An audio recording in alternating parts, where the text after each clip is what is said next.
I hope my audio is clear. And since we are not sure where we reached with this, I'm going to try to go through, I think, this quite really fast. So I hope we shall be following. But I think Mwele has some recordings that we can follow.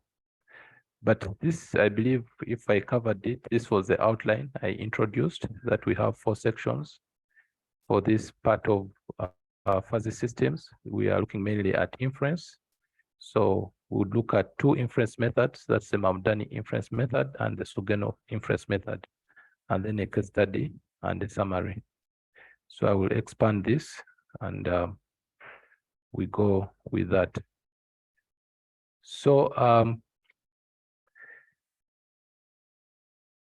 when we talk about fuzzy inference, it is important, first of all, to define what it is. And we can define fuzzy inference as a process of mapping from a given input to an output using the theory of fuzzy sets. So previously, we have looked at these fuzzy sets, what they are, how we represent them. So we shall see again in fuzzy inference how we work with them. So, but now moving on to the first fuzzy inference method, that is the Mamdani style inference method. This is where we start this particular slide, that the most commonly used fuzzy inference technique is what we call the Mamdani method. So this method is attributed to somebody called Ibrahim Mamdani, who was at the London University, where he built one of the first fuzzy systems to control a steam engine and boiler combination. So for his system, he applied a set of fuzzy rules that were supplied by experienced human operators. Now, looking at this method in more details, it has 4 steps. The first step is fuzzification of the input variables. The second step is rule evaluation. The third step is aggregation. And the fourth step is defuzzification. So we shall try to look at each of those steps through an example. So to see how this method works, we shall use a simple 2-input, 1-output problem. We use a 2-input, 1-output problem. So we have 2 inputs and then 1 output. Okay. So this 2-input, 1-output problem is defined by a knowledge base, which actually is on the right-hand side. It is the case of evaluating the risk of a project. The inputs include project funding and project staffing, and the output is the risk. Okay, so based on those inputs, we can conclude about the risk of the project. So like in rule 1, we see that if the project funding is adequate or project staffing is small, then the risk is low. Okay, in the second rule, we see that if project funding is marginal and project staffing is large, then the risk is normal. And in the third rule, if project funding is inadequate, then the risk here is high. So project funding is inadequate, then the risk is high. So this is the rules associated with this 2-input, 1-output problem.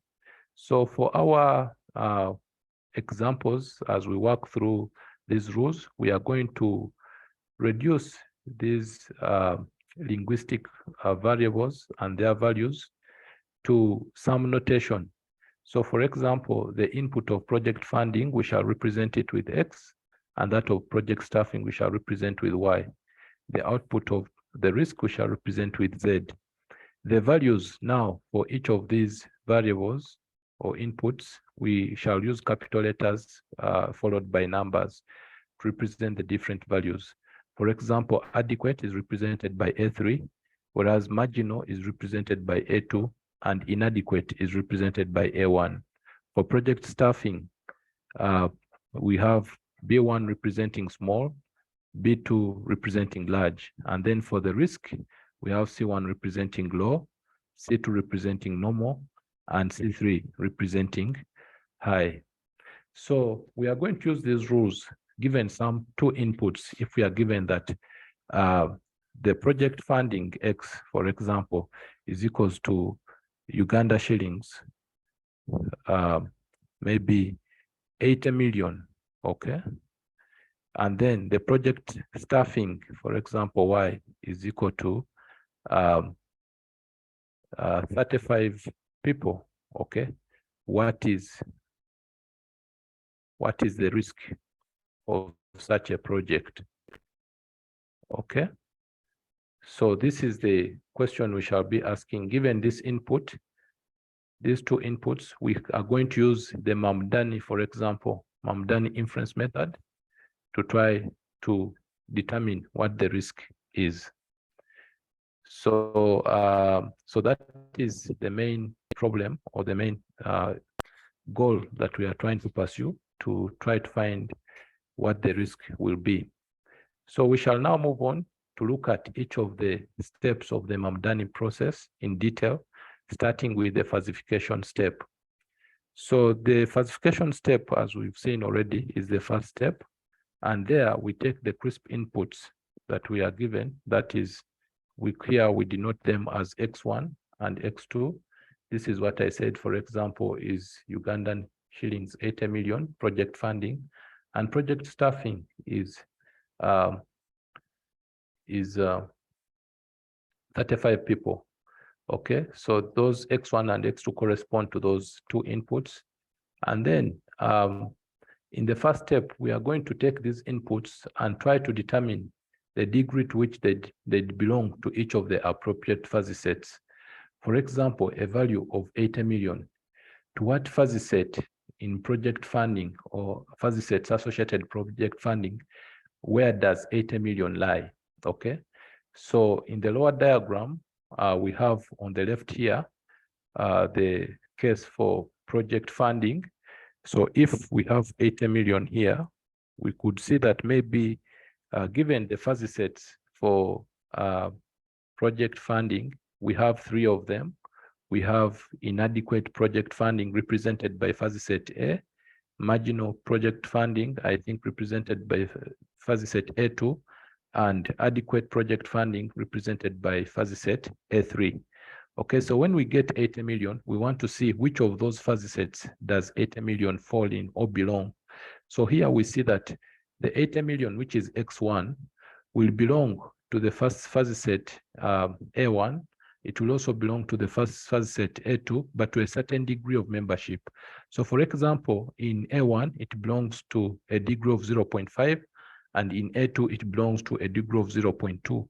And then in A3, okay, its degree of membership in A3 is equals to 0. It does not belong at all in 0, because as you see, this line passes only these two sets. It does not pass this other set, okay?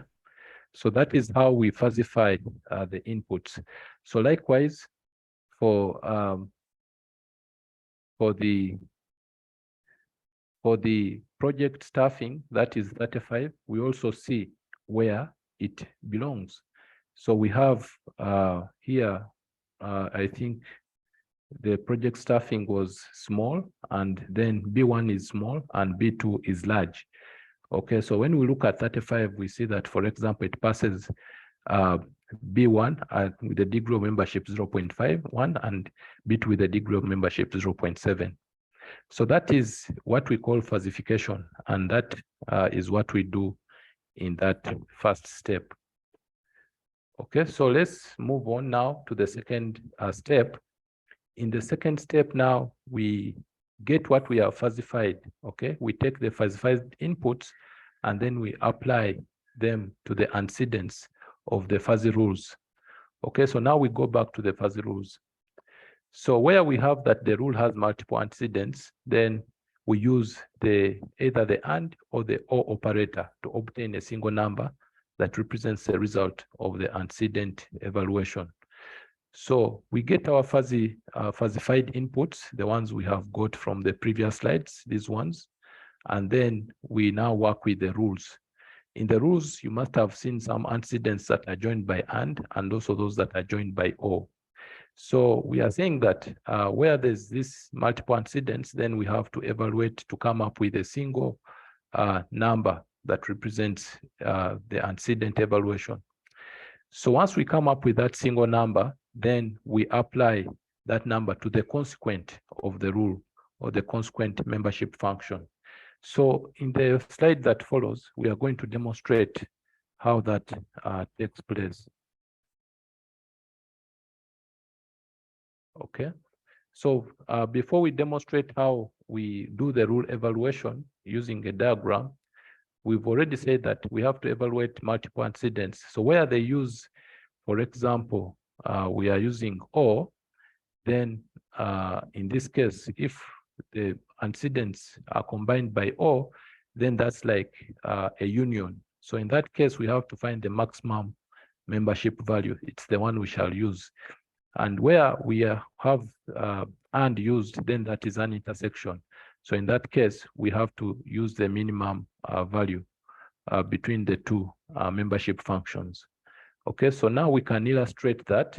Let me first remove this. We can illustrate that in that diagram, in this particular diagram, that once we have the falsified inputs, now we apply them on the rule antecedents. So for rule 1, for example, we saw that if the project funding is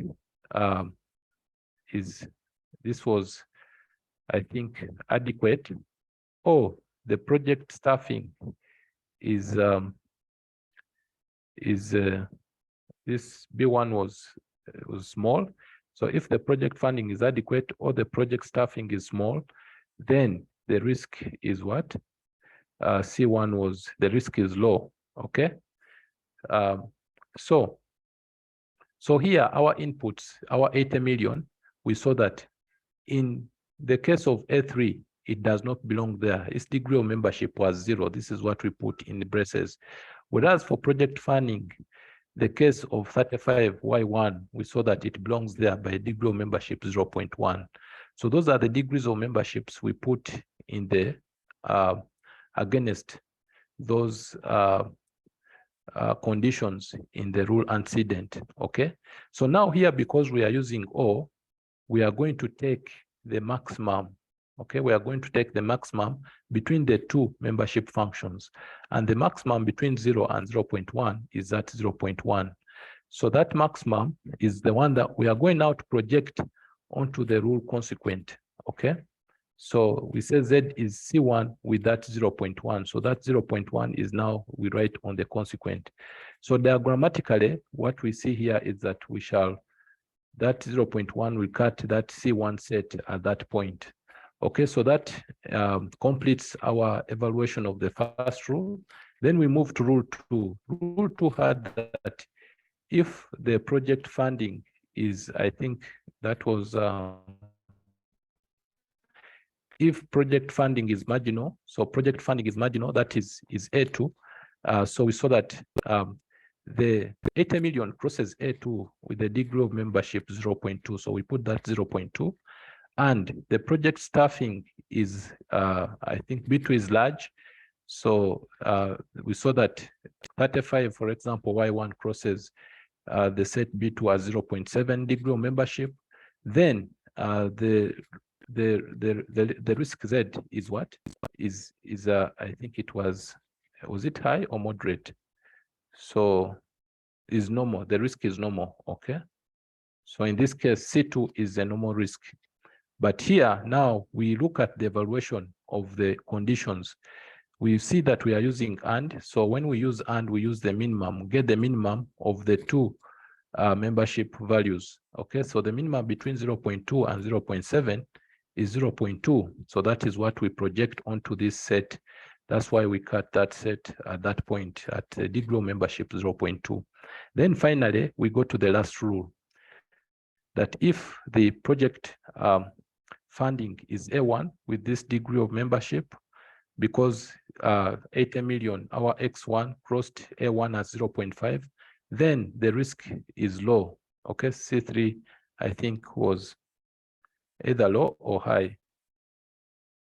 could be one of those. Let me just get back. So the risk is high. So C3 was high. Okay, so the risk is high. So because we have only one condition on the rule on this side, we are just going to project its membership value, which is 0.5, onto the consequent, which is C3. So we cast C3 at that point.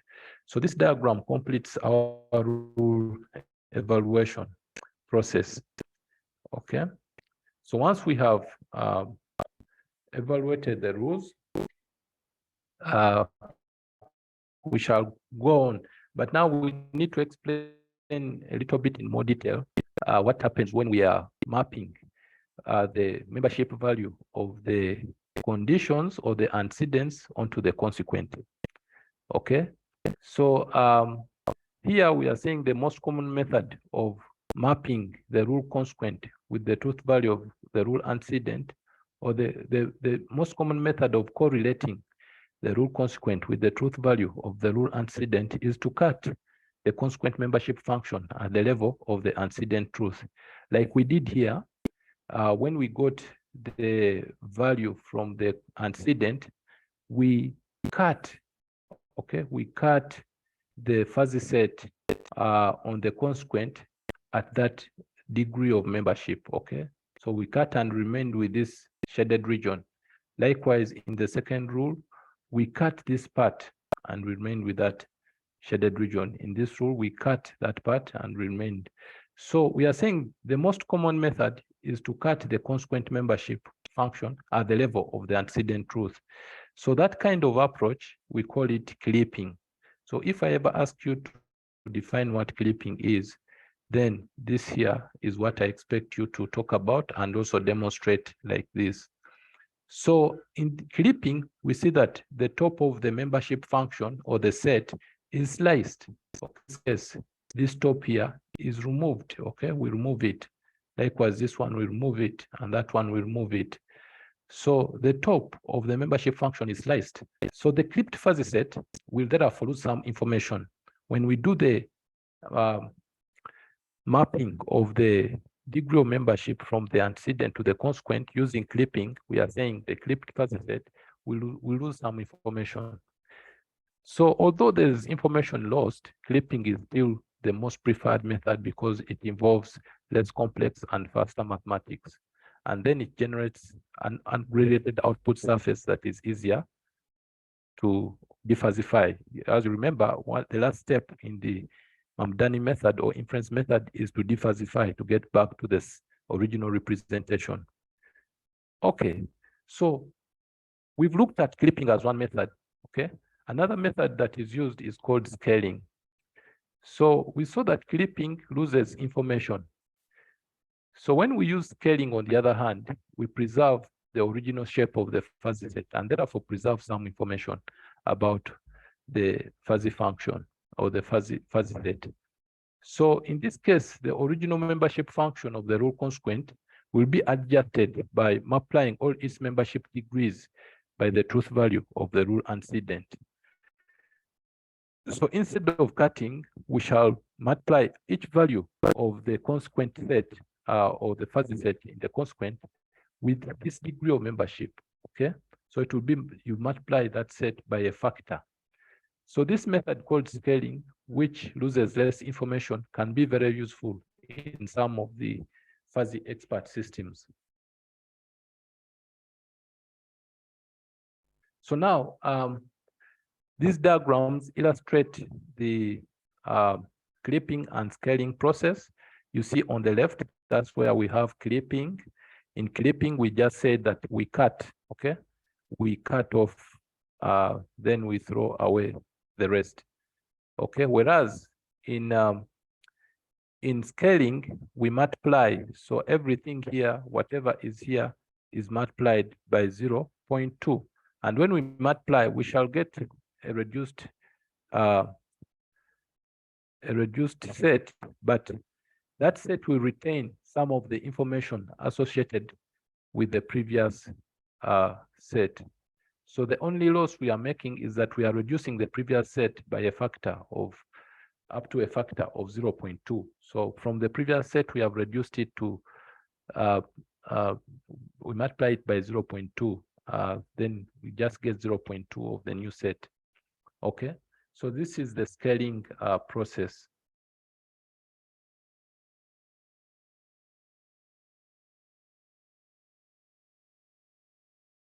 Okay, so we've now seen what happens in the step 2 of rule evaluation. In step 3, we have the aggregation of the rule outputs. Once we finish evaluation, as you see from this figure, for each rule, we have an output.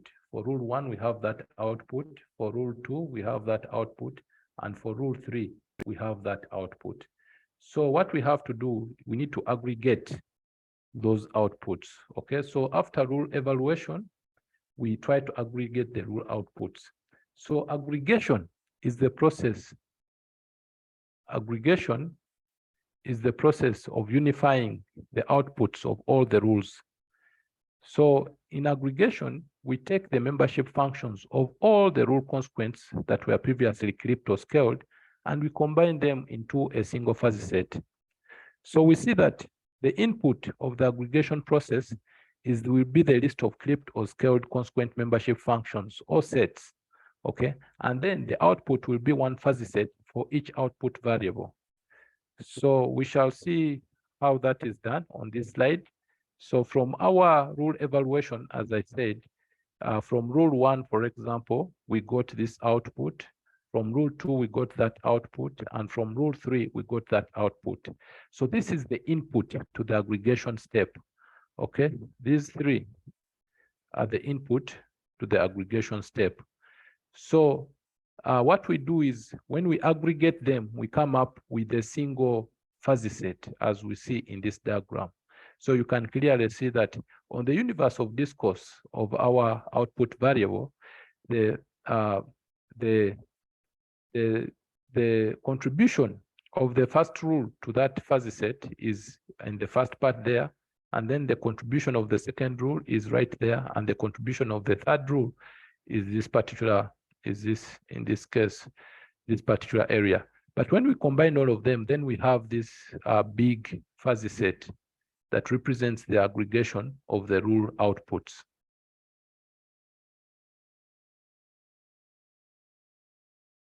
So once we have aggregated, so in aggregation, the process is straightforward. We just combine all the outputs into one single fuzzy set. In defuzzification, now we try to transform what we have in fuzzy set representation into a crisp representation. Remember that our inputs, the way we got them, were in crisp form. So our output also has to be in crisp form or in form of a number, which represents the level of risk.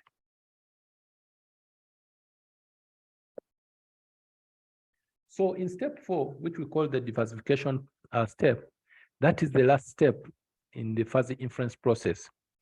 So whereas fuzziness helps us to evaluate the rules, we want the final output of the fuzzy system to be a crisp number. So we saw that the input, so in this case, the input for defuzzification will be that aggregated output fuzzy set, and the output will be a single number.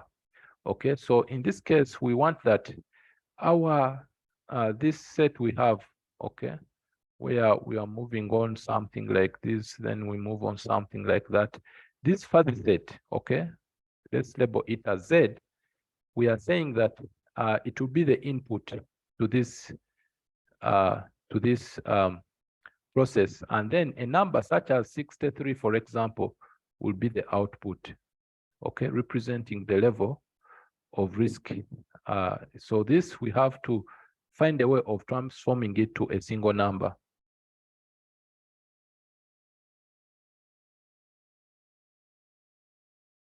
So there are several methods, therefore, we can use for that transformation, which are called defuzzification methods. But the most popular method is called the centroid technique. Okay, so the centroid technique finds a point where a vertical line would slice the aggregate set into 2 equal masses.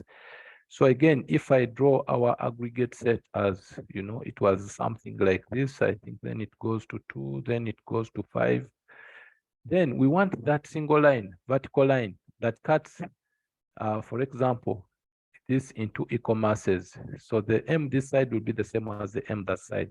So our center point will be somewhere there, okay? And that will be the number we are looking for on the universe of discourse there, okay? So if we have our fuzzy set represented as an area such as that, okay, so starting from here going like that, then we can try to find the center of gravity using calculus, okay? And in this case, we integrate over the area of that is occupied by the fuzzy set, and we divide by the integration over the membership values, okay?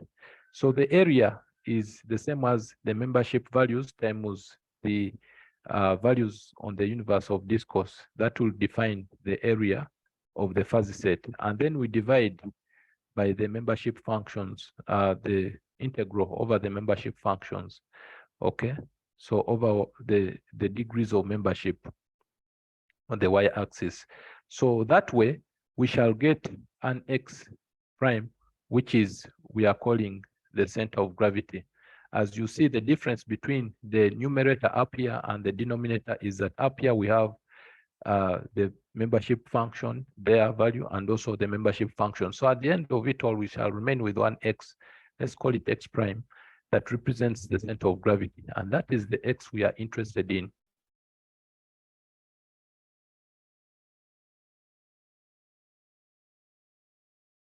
Okay, so now we could do our computation using calculus like this, but this may be a little bit complicated, okay?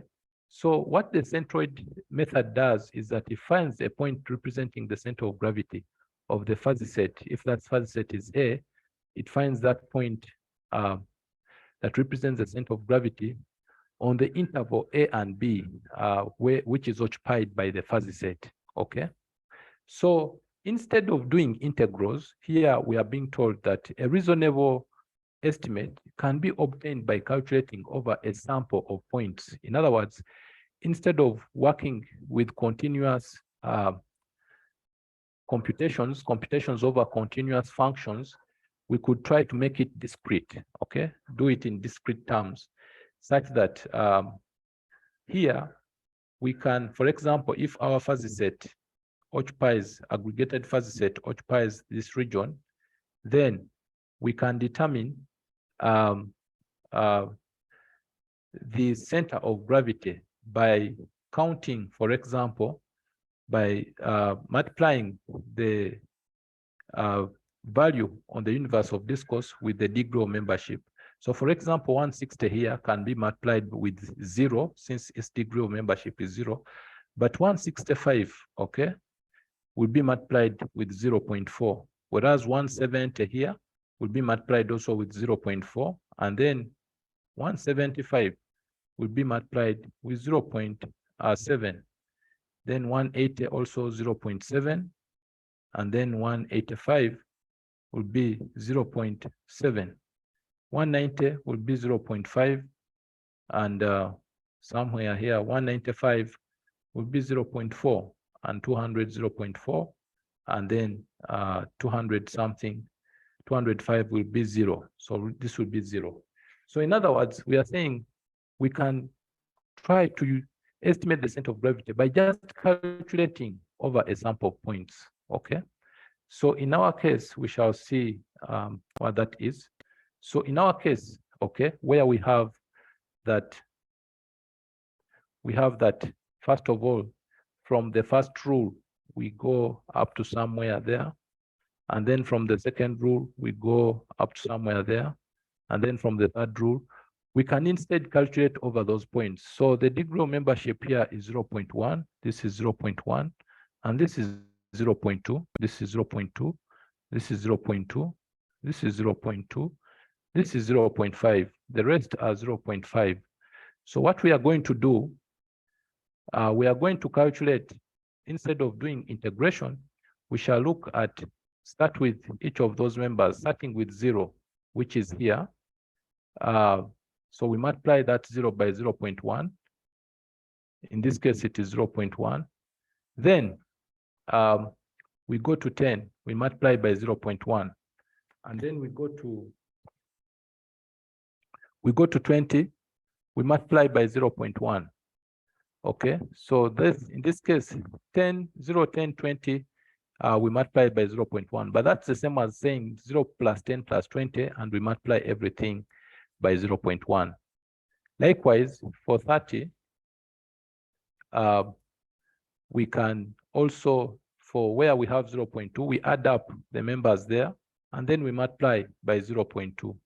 And then for 0.5, where we have 70, 80, 90, and 100, we multiply by 0.5. Then we divide by the membership values at each of those points. So at 0, the membership value is 0.1. At 10, it's 0.1. At 20, 0.1. At 30, we have 0.2, 40, 50, 60. At 70, we have 0.5. At 80, 90, 100, we have 0.5. And that gives us, when we calculate, we get a central point of 67.4. So this will be the result in defuzzification process.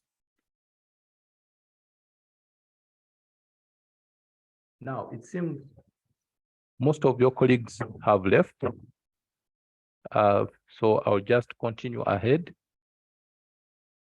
So now we are going to start off with the, continue now with the Sugeno fuzzy inference process. So what we have, where we've reached here, we have completed demonstrating the Mamdani fuzzy inference process. What we are going to look at next is the Sugeno fuzzy inference process. Let me remove the thing. Yeah, so here let's look at the Sugeno fuzzy inference process. So we've seen that the Mamdani inference process requires us to find the centroid of a two-dimensional shape by integrating a continuously varying function, okay? So that center of gravity where we said is equal to the integral over that range AB of the fuzzy function times the value on the x-axis divided by over the same interval of the membership values there.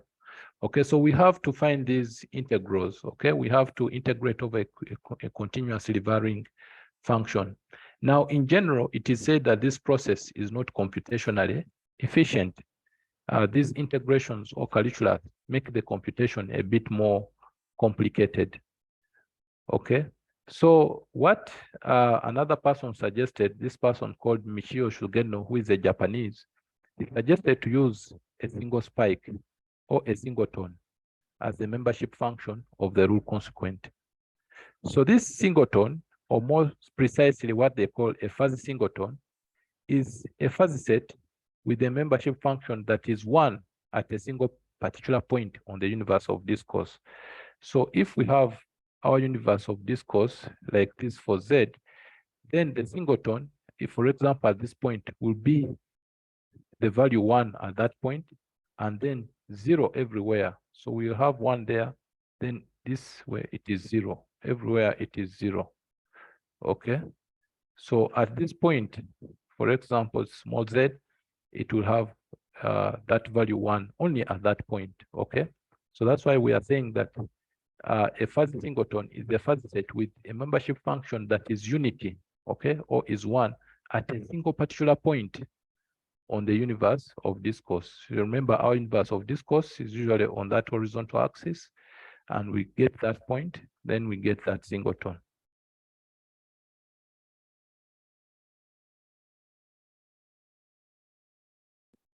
So generally, the Sugeno style fuzzy inference process is very similar to the Mamdani method. The only change that Sugeno made was on the rule consequent. So instead of a fuzzy set, he used a mathematical function of the input variable. So instead for him, the rules that we write for Sugeno, they have the same conditions like in the case of Mamdani. It's only in the output, okay? So the output here is a function. It is not a fuzzy set. So, so therefore the rules will be taking this form in the Sugeno method, okay? So in our rule here, we have that x, y, and z are still linguistic variables. Then for the consequence, A and B are fuzzy sets on the universe of discourse X and Y. Okay. Whereas the function fxy is a mathematical function that evaluates to a value, a single value. Okay. So here we can use, therefore, since this fxy is a mathematical function, we are saying we can use different types of mathematical functions. But the most commonly used function is called the zero-order Sugeno-Fuzzy model. That is the most commonly used function. Okay, the most commonly used function is called the zero-order Sugeno-Fuzzy model. And this particular function or model applies the fuzzy rules in the following form. So we still have our conditions or antecedents in the usual form, that if the input X is this fuzzy set A and Y is this fuzzy set B, then Z in this case is a constant. Okay, so this time the Z is not a fuzzy set. So this is not a fuzzy set. So that is not a fuzzy set. So this is a constant. Okay. So in this case, the output of each fuzzy rule is a constant. So we see that in that case, on our universe of discourse, where we have Z or K, it will be unity at that point. Z is K. We will have the singleton. Okay, our K at point K will have the singleton unity at that point where we have 1 and 0 elsewhere. Okay, if this is our universe of discourse Z. So now moving on. So in once for our Sugeno-Fuzzy rules, because we write them like that, okay, then you'll see that for during rule evaluation now in Sugeno, we do the same. We fuzzify our inputs, then we apply those fuzzified inputs, like this was our 80 million Ugandan shillings, which is X1. We said that it does not lie in A3. So here it is 0, 0. As we see, its degree of membership in A3 is 0. And then for Y, which was our staff members in the project, 35, we saw that in B1, it had a degree of membership 0.1. And because we are using the O operator in the antecedent, we said we take the maximum between the two membership functions, and that is 0.1. The maximum between 0, this the 0 we have here, and the 0.1, or what we have put here 0 and 0.1, will be the maximum is 0.1. Okay, so we project that 0.1 onto the consequent of the output variable. Okay, so now this consequent is no longer a fuzzy set. Okay, but just this particular spike you see going up to that level. But now when we project our membership function, we cut it at that point. We cut it at this point. Okay, so likewise for rule 2, we do the evaluation of the antecedents in a similar manner. So these ones are using AND. So we take the minimum between 0.2 and 0.7. We get 0.2. So we project that 0.2 onto the second, the consequent for the output variable, and that is K2. So we cut that spike at that level.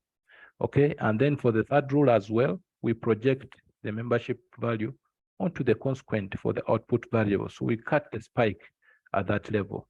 So in Sugeno, at the end of it all, the outputs, as you see here, the first output is here, the second is here, and the third output is here. So for the aggregation process or step, which is step number 3, we say that we aggregate each of the outputs into a single output. Okay, so here you see that now we are aggregating the cut spikes where we have cut here at this point. We are aggregating this into a final output, okay, a single output. So in this case, the inputs will be those cut outputs, okay, and the output will be that aggregation, the combination of these. So when we get to aggregation here, in this case, for Sugeno, we can use what is called a weighted average. And the weighted average is simply, we try to find we multiply the degree of membership,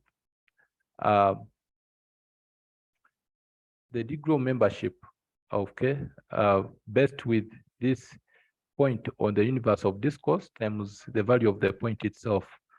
Okay, so we do that for the first output, we do this for the second output, and we do the same for the third output. Then we divide by the sum of the degrees of memberships from the output. For example, we had that this was 0.1, this was 0.2, and this was 0.5 in our example.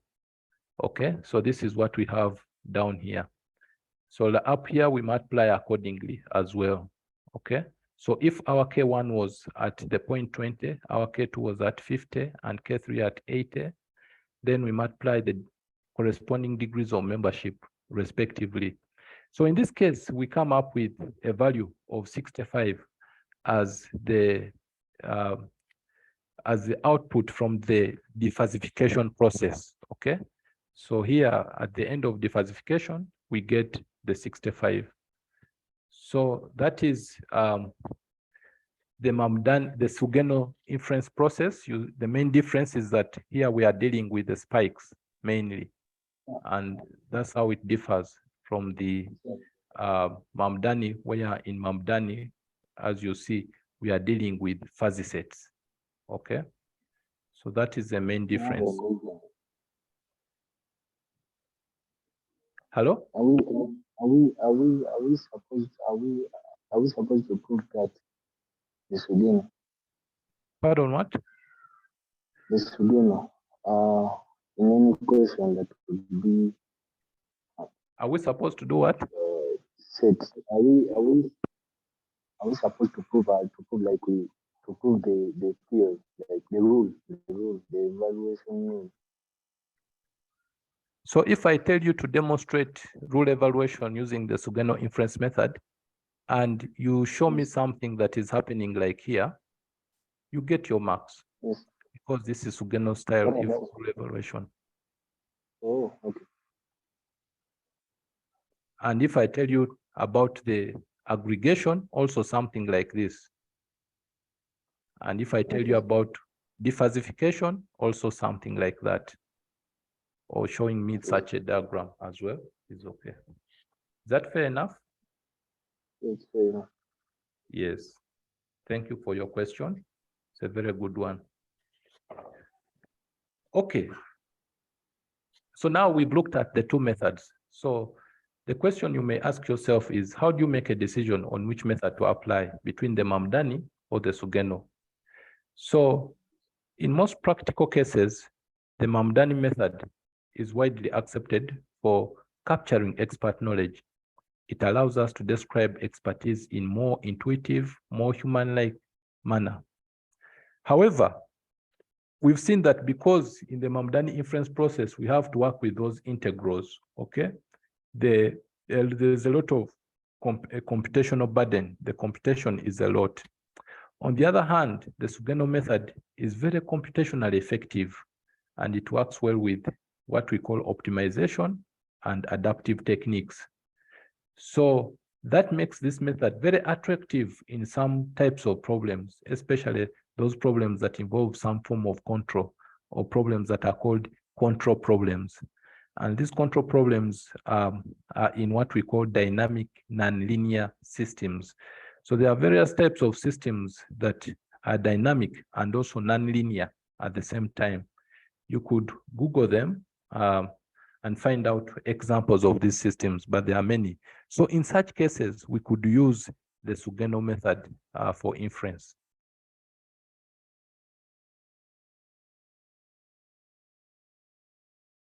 So now we are going to move on to look at the case study of building a fuzzy expert system, okay? So this case study is of a service center that keeps spare parts and repairs failed ones. So this service center could be one like that repairs electronic devices. it keeps electronic spares and repairs the failed electronics. So in this case, a customer brings a failed item and receives a spare of the same type. So when the failed parts are repaired, they are placed on the shelf at the service center, and they also become spares. Now, the objective in this case, or the goal in this particular case, is to try to advise a manager of the service center on some decision policies that he can consider to keep customers satisfied. So you may be tasked as a knowledge engineer or as an expert to develop for the manager an application that helps him to make good decisions that will keep customers satisfied. Okay, so now you come up with this project of building a fuzzy expert system that advises a manager on decision policies for keeping customers satisfied at a service center. Okay, so this is our case. Now, in this case, first of all, we are going to look at what process we have to go through to develop the fuzzy expert system. So here we are given 5 steps, 5 development phases that we have to go through. Okay, so the first step involves specifying the problem and defining the linguistic variables. The second step involves determining fuzzy sets. Okay, so once we define the problem,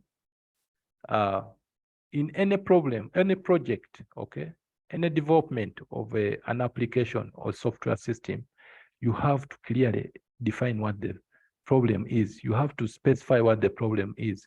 In your current projects, they are telling you, for example, to write the problem statement, okay, to specify clearly what the problem you're solving is. So this is always a key thing at the start of any project, at the start of any development. Okay, after that, in this context of fuzzy expert systems, we have to look for the basic things that we need to be able to develop the fuzzy system. First of all, we need to know what the linguistic variables are in the problem. Okay, what are the linguistic variables associated with that problem? So once we have linguistic variables, then we can think of the values they take on, and therefore also what sets will be associated with those values. So we have to determine fuzzy sets, okay? So previously we have described what fuzzy sets are. Then thirdly, after describing the fuzzy sets, then we can start to now construct the fuzzy rules, to specify the fuzzy rules. We, of course, elicit knowledge from the experts, and then we utilize that knowledge to determine what the fuzzy rules are or how they will be represented. Fourthly, we now represent all of the things above there. So we encode them. We encode the fuzzy sets, we encode the fuzzy rules, and we encode the procedures for performing fuzzy inference into our expert system. So this is the coding part, the programming part. We program the fuzzy sets, we program the fuzzy rules, we also program the procedures for performing fuzzy inference into the expert system. In number 5, the last process, or last step rather, we evaluate and tune the system. Okay, so that is the last step in the process.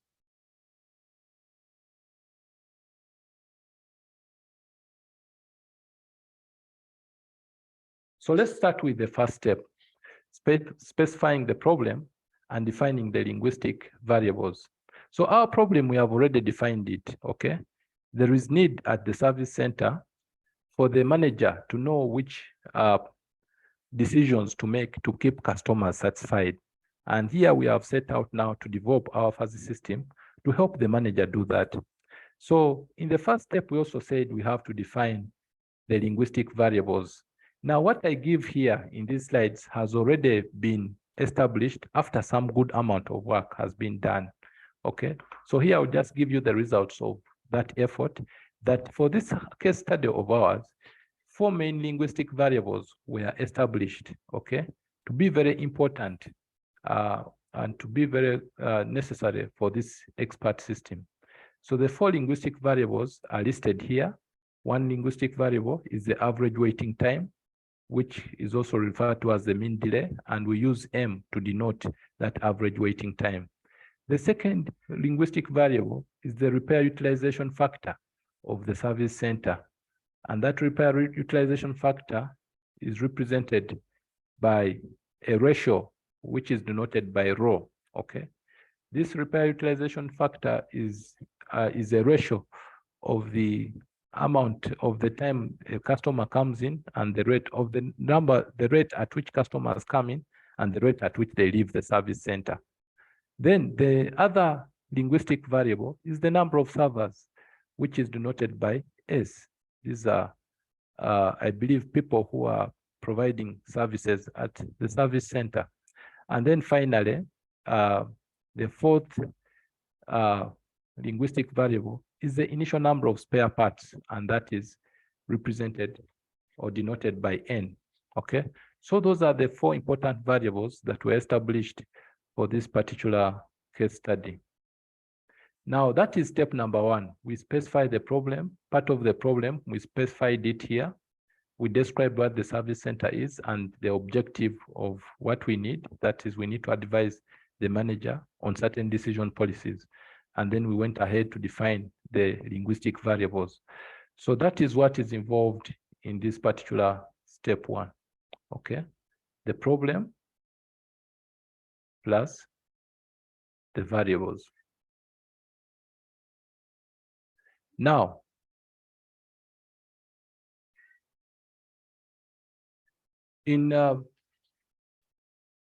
while we move to step two is where we said we need to come up with the fuzzy sets, okay? But first of all, we need to know the values that each of the linguistic variables will take on, okay? So in this case, we have specified for each linguistic variable the kind of values, linguistic values that they can take on. For example, for the linguistic variable mean delay, which we denote by M, what values can it take on? So we have very short mean delay, short mean delay, and medium mean delay. And we are using short form notation to also represent those values. So VS to represent very short, S to represent short, and M to represent medium. In addition to specifying the values, we also have to indicate the ranges, okay? Remember that each linguistic variable has a universe of discourse, the range of values, the range of all values, or the set of all values that belong to that variable. So for these values, the fuzzy values that we are going to associate with this each linguistic variable, we have to establish a range on the universe of discourse, okay? So the ranges we see here are normalized ranges, okay? You see the term normalized there.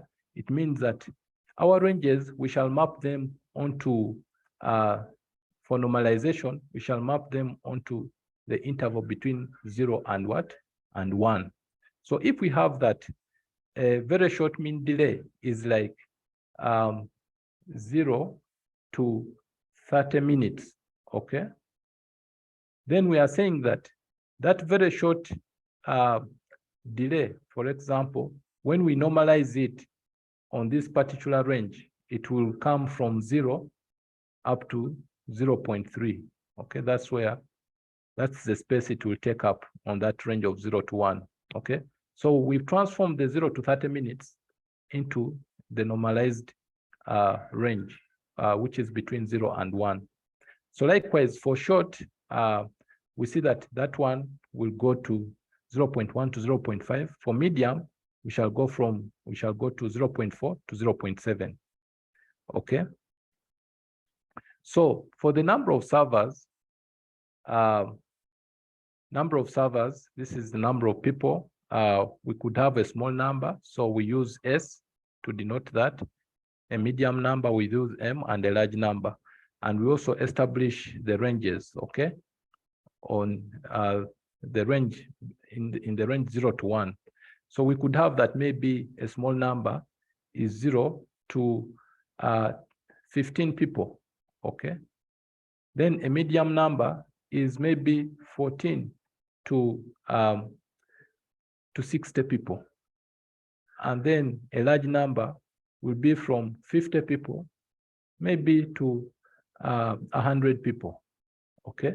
So these are the realistic representations, but now we transform them to that, we normalize them to the range 0 to 1, okay? So that's why we have now that small occupies from 0 up to 0.35, medium from 0.3 up to 0.7, and then large from 0.6 up to 1. For the repair utilization factor rho, the ratio can be low, it can be medium, it can be high. Likewise, we use the short form notation for that, and we also specify the ranges. And then for the number of spares n, here we see that we could have a number of values. For example, very small number of spares, small number of spares, rather small number of spares, medium number of spares, rather large number of spares, large number of spares, very large number of spares, and we use short form notation to represent that as well, okay? So here we see also the ranges that we give for that particular, for each of those values on the scale of 0 to 1, okay, on the normalized scale of 0 to 1.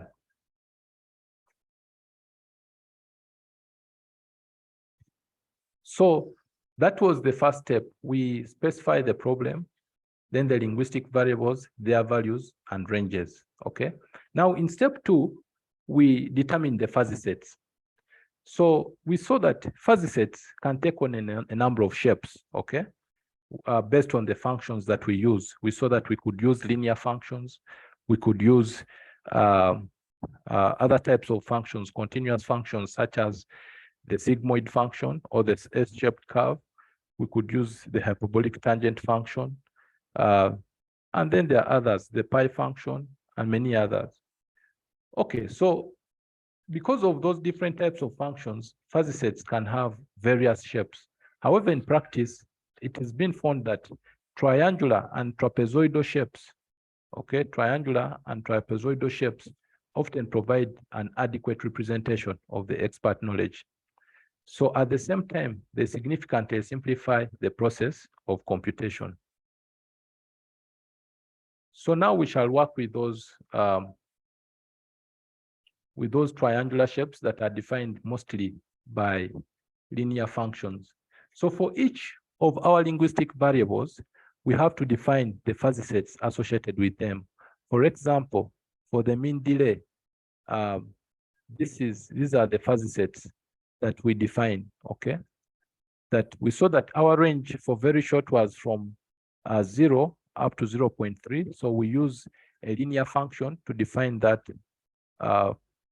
fuzzy set in that case, okay? Then for the short range, we saw that it was from 0.1 up to 5, and then we use linear functions to define that fuzzy set. In this case, it becomes triangular. And then for the medium delay, medium delay goes up to 0.7, okay? So we use, again, linear functions to define that fuzzy set. So the medium fuzzy set occupies that region. So those are the fuzzy sets for the delay, and that's how we define them. So in the computer, we can write out these functions quite easily. That that this is the equation that we define, or the formula that will define the fuzzy function for the fuzzy set S, okay? So that it will go like this and go like that. For the fuzzy set M, we shall have also another linear equation that defines it. So as much as we showed diagrammatically here, it is easy also to program these things in a computer. Now going forward,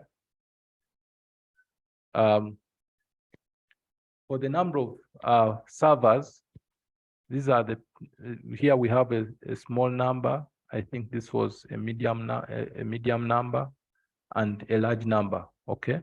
So again, we define the ranges and also the equations to define the fuzzy sets.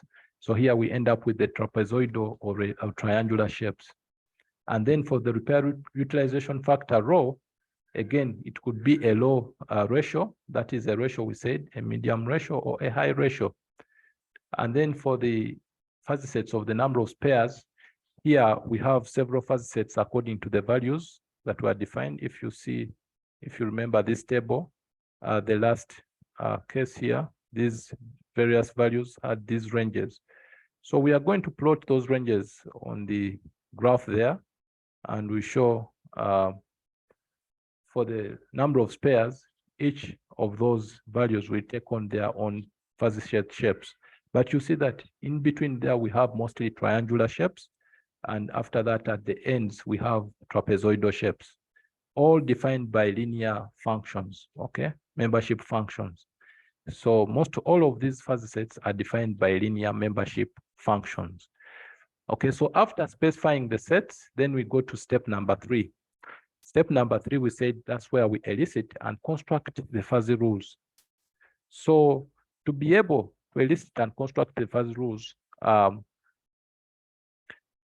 this case, we said that because the rules represent knowledge, okay, we must get this knowledge from somewhere. So one way is to go and, as a knowledge engineer, you'll have to go and talk to the experts and ask them a number of questions, okay, of how they came up with the, of how they came up of their knowledge and how it can be represented in the rules.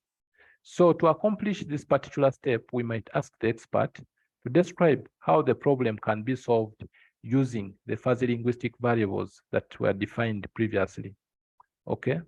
So apart from the experts, apart from talking to the experts, we are saying that we can also get the knowledge we need from other sources such as books, such as computer databases, such as flow diagrams, and also we can observe what the experts do to be able to collect all the knowledge that we need. So this is practice. You really have to take time to do some of these things.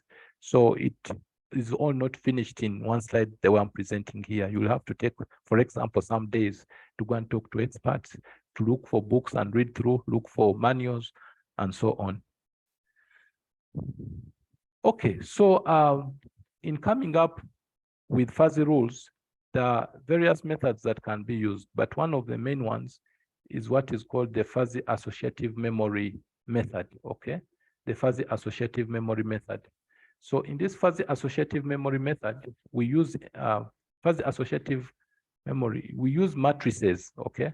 Matrices to represent the relationship between the different variables. So here, for example, we can show the relationship between the mean delay, the number of servers, and also the number of spares, okay, which in this case is in the intersection between the number of servers and the mean delay.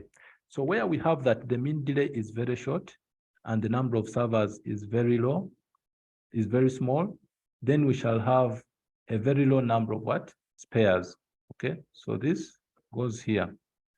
So likewise, where we have a very short mean delay and the number of servers is medium, then we shall have a rather low number of what? Spares, okay? And where we have very short mean delay and the number of servers is large, then we have a medium number of spares. So where the number of the mean delay is short and the number of servers is also small.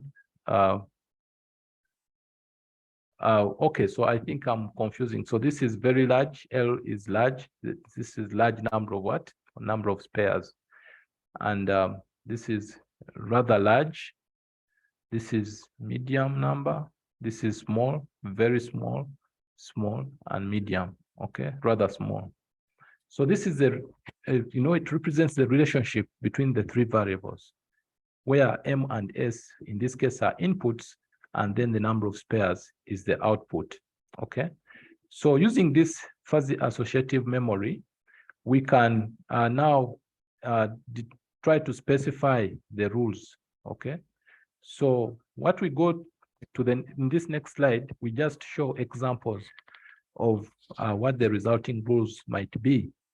For example, after the fuzzy associative memory, we might end up with a rule table, okay, what we call a rule table.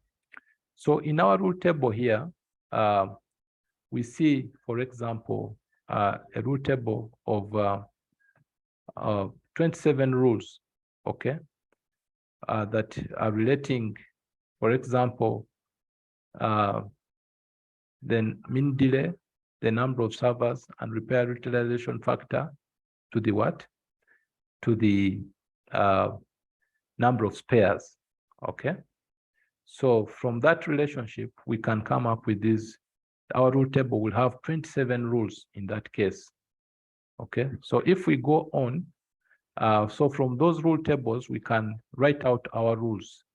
So here we come up with what we call rule bases. Okay, this is what we'll have, what we'll refer to as our knowledge base. Our knowledge base will be divided into a number of rule bases. Okay, so in this case, we can start off by writing some rules. First of all, the relationships that are one by one, for example, where you're relating the repair utilization factor to the number of spares. So if the repair utilization factor is low, or it is medium, or it is high, what is the number of spares? Okay, so if the ratio is low, then the number of spares will be, in this case, small. If the ratio is medium, then the number of spares will be medium. If the ratio is high, then the number of spares is what? Is large. So you can have these one-to-one rules at the start there. Then you go now looking at more inputs. In this case, you look at mean delay and number of servers against the number of spares, okay? If mean delay is very small and the number of servers is small, then the number of spares is very large, okay? If mean delay is small and number of servers is small, then number of spares is large, okay? So we go with those ones. These ones we said there were 27, so we would write out all those rules as well. Okay, so our rule bases, in other words, will become quite a number. So as the number of variables increase, also our fuzzy associative memory that we use also increases. So for example, in this case, this is a case where we are associating, in this case, the number of servers, the mean delay, and the repair utilization factor with the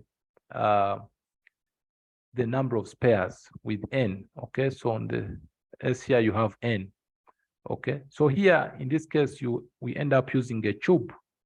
So we see that this tube can be cut through, and here we see that the first slice of the tube relates the mean delay, which has these values, and the number of servers, which has this value, and the repair utilization factor, which has this value L. These are the values that the number of spares will take on, okay? So for the case where the repair utilization factor has that value, then this is what we shall have for the number of spares. And where the repair utilization factor has that value, this is what we shall have for the number of spares. As you see, in this case, it's like the mean delay and the number of servers remains the same. LMS VSSM, that is the same. In this case, it is only the repair utilization factor that varies, and also the values intersecting will also vary. So what you have here is not the same as what you have here, is not the same as what you have here. So I hope you understand this fuzzy associative memory. But that is what we use at the start. Then we go on from there to work onto the rule tables. After the rule tables, we can specify our rules, okay? So that is step number 3. In step number 4, we encode the fuzzy sets, the fuzzy rules, and the procedures to perform fuzzy inference into the expert system. Okay, we encode the fuzzy sets, the fuzzy rules, and procedures to perform fuzzy inference into the expert system. So to perform this step, we have to, now this is where the real coding happens, okay? We may choose one of two options. The first option will be to build our system using a programming language. For example, we could use a language like C or C++, or even Pascal, or we could apply a tool, a development tool that already exists, such as the fuzzy logic development tool, okay? That is in the MATLAB fuzzy logic toolbox. Or we could use, for example, another cool tool called the fuzzy knowledge builder. So here we have a number of options in terms of coding. We could use a program to write our own system, or we could use some already existing tool like the MATLAB fuzzy logic toolbox or the fuzzy knowledge builder, okay? So once we do that, then we can go to step number 5, where we evaluate and tune the system. So step number 5 is the last and the most laborious step. Okay, evaluating and tuning the fuzzy system is the most laborious. So in this step, we want to see whether our fuzzy system meets the requirements specified at the beginning. So in your project, this is some of the things you'll be saying, that at the end of it all, we had to test the system. We had to validate the system. We had to evaluate the system to see, why do you do that? You wanted to see whether it meets the requirements that we specified at the beginning. So for fuzzy systems, we can do several test situations depending on the variables that we have. Okay, so we can change the mean delay, we can change the number of servers, the repair utilization factor, and see how the system performs. Okay, so we could use, for example, one of the tool, we could use the fuzzy logic toolbox, which generates a surface to help us analyze the system's performance in evaluating the system. So we are going to look at examples of these surfaces in the next slide. So this is a 3-dimensional plot of the performance of the system when we use the first rule base. So the surface shows us, in other words, how the number of spares are when we vary the mean delay and the number of servers. Okay, so the surface gives us an idea of how the number of spares is varying. In this particular case, we have the variation of the number of spares against the mean delay and the repair utilization factor rho. Okay, this is the mean delay M, and this is the number of spares N. Okay, so you see that with the mean delay M here and the number of servers, the surface you get is different from the one you get with the mean delay and the repair utilization factor. So we can continue. Okay, so this was the first 2 graphs are for the first rule base. The third one here is for the second rule base, when we use the rules in the second rule base. So here we have the mean delay and the number of servers against the number of spares.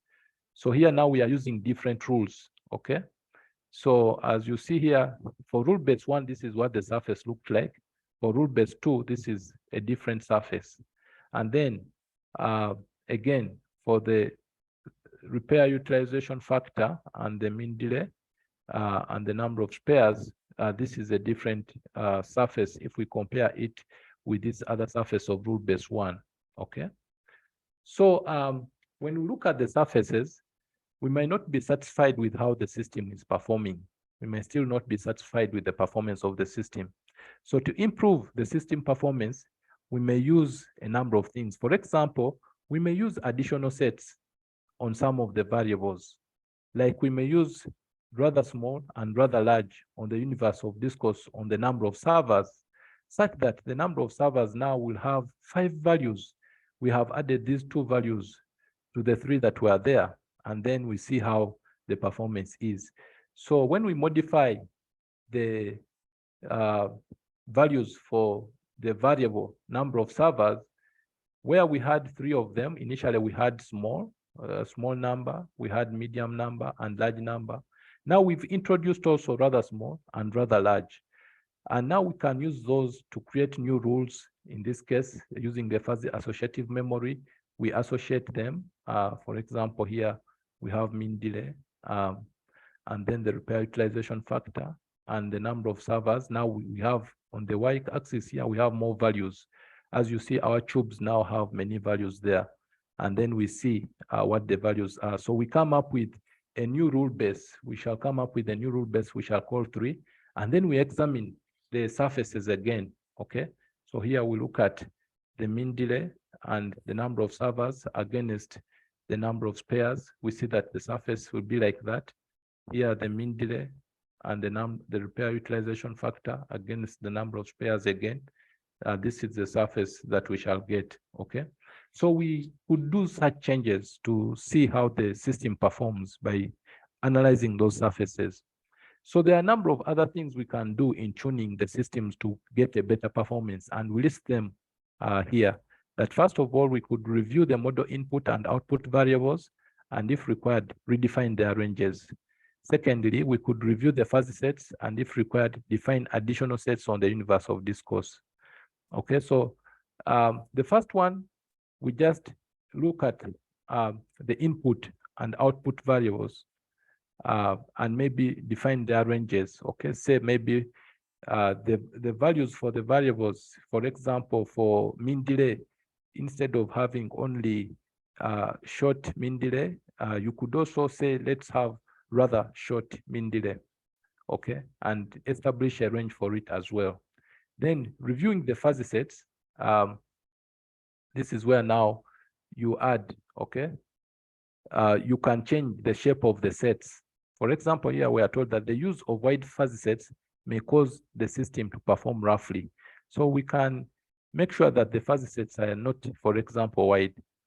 The third thing we can do during tuning is to provide sufficient overlap between the neighboring sets. Okay, if you remember, our sets in the universe of discourse were something like this. So you could have sets overlapping maybe at that point, and this could be a small overlap. So instead of that, what we are saying is let's maybe provide more overlap. Like now, if that is that, maybe we overlap, we have bigger overlaps like that instead of the ones we are having before. So this is what we are saying in that point. Then number 4, we can review the existing rules and if required, add new rules to the rule base. Okay, review existing rules and if required, add new rules to the rule base. And number 4, we can examine the rule base for opportunities to write edge rules. So here we can introduce edges, okay? So we can write edge rules to capture the pathological behavior of the system. We can use a number of edges. We can use things like very, extremely, and so on. Okay, those will change the shape of the fuzzy sets as well. Oh, we could adjust the rule execution weights. So here we are told that most fuzzy logic tools allow control of the importance of rules by changing a weight multiplier. Number 7 is we can revise the shapes of the fuzzy sets.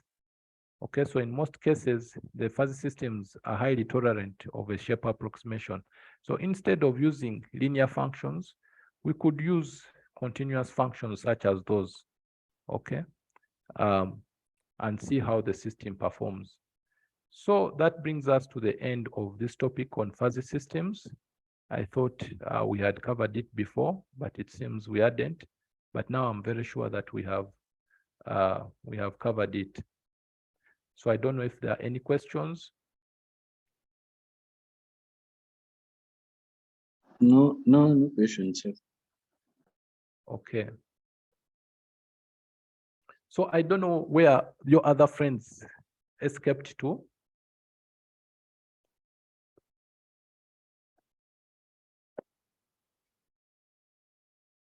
Were they having a I test? don't know also. They just Yes, disappeared.